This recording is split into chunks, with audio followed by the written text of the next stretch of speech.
I am 30 years old. My life has been a journey of shadows, secrets, and courage. When I was 10, my father passed away, leaving a void in my world. My mother, searching for stability and companionship, remarried a kind man. With him came a new family member, my stepbrother Daniel, who was 20 at the time. To everyone else, he was the caring older brother, someone who helped with homework and played board games with me. But my nights told a different story. It started a few months after my mother remarried. Every night, as the clock struck midnight, I would hear the faint creak of my door. Standing there, partially illuminated by the moonlight filtering through my window, was someone wearing a mask. Frozen in fear, I couldn't scream. I convinced myself it was a ghost, something supernatural that couldn't be stopped. How could I tell anyone? What if it got worse? So I kept silent. The visits continued. Year after year, I built walls around my heart and found ways to cope during the day. School, friends, hobbies. But nights remained my battleground. I tried locking the door, but the mask would still find a way in. I lived in that terror, that confusion, until my 30th birthday. Turning 30 was supposed to be a celebration of adulthood, of overcoming the past. That night, when the door creaked open again, something inside me shifted. No more fear. No more running. As the figure approached, I gathered every ounce of strength and lunged forward, grabbing the mask. My heart pounded as I pulled it off. It was Daniel. Shock, disbelief, anger, all emotions flooded me at once. "Why?" was all I could whisper. His face remained cold, unapologetic. I didn't need answers anymore. I needed justice. The next morning, I sat down with my father. Words stumbled out of me as I recounted every horrifying detail, from the first night to the moment of revelation. His face turned pale, then crimson with rage. Without hesitation, he stormed to Daniel's room. Shouts echoed through the house, followed by the sounds of a scuffle. My father, eyes blazing with fury and heartbreak, dragged Daniel out and threw him onto the street. "You are no brother of ours," he bellowed. "Never come back." Relief washed over me, but so did sadness. Not just for what I had endured, but for the loss of what could have been a genuine sibling bond, twisted beyond recognition. Healing isn't instant. I still wrestle with nightmares, but now there's hope. I speak about my journey, encouraging others to find their voices sooner than I did. Secrets can be heavy, but sharing them lifts the weight.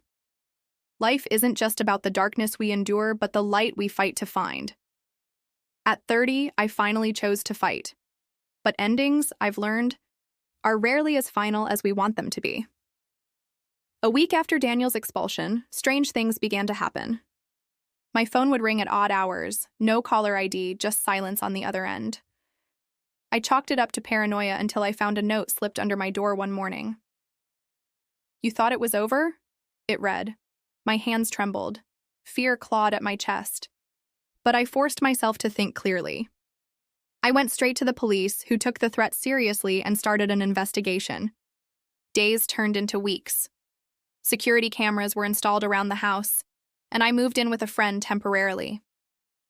Just when life seemed to settle into a cautious calm, another note appeared, this time in my car.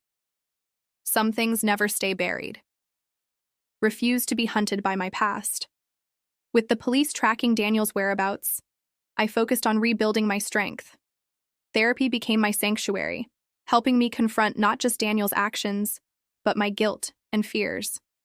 I wasn't responsible for his darkness, but I was responsible for reclaiming my life. Then, late one night, my phone lit up with a video message. Against better judgment, I watched. The screen flickered to life, showing Daniel, grimy, disheveled, eyes wild. "You think you've won?" he sneered. "This isn't over, not until I say so." My blood ran cold, but rage burned hotter. I wasn't a terrified child anymore. I handed the video to the police, who intensified their search.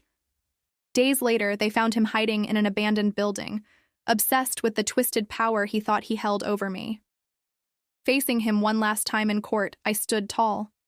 His gaze tried to pierce through me, but I didn't flinch. "You don't control me," I said firmly. "Not anymore." Daniel was sentenced, and though justice was served, healing is a journey, not a destination. I still have scars, some visible only to me, but they're reminders of battles fought and won. I now volunteer at support groups, offering my story as a beacon for those still lost in the dark. Because life isn't about the shadows that follow us, it's about the courage to step into the light. That was an intense and powerful continuation. The way you captured the protagonist's transformation from a silent victim to a fighter standing tall in court was incredibly compelling. If you'd like to add more depth, perhaps exploring the psychological toll, moments of doubt, or even the lasting effects of the trauma, I'd be happy to help refine or expand it further. Let me know what direction you'd like to take.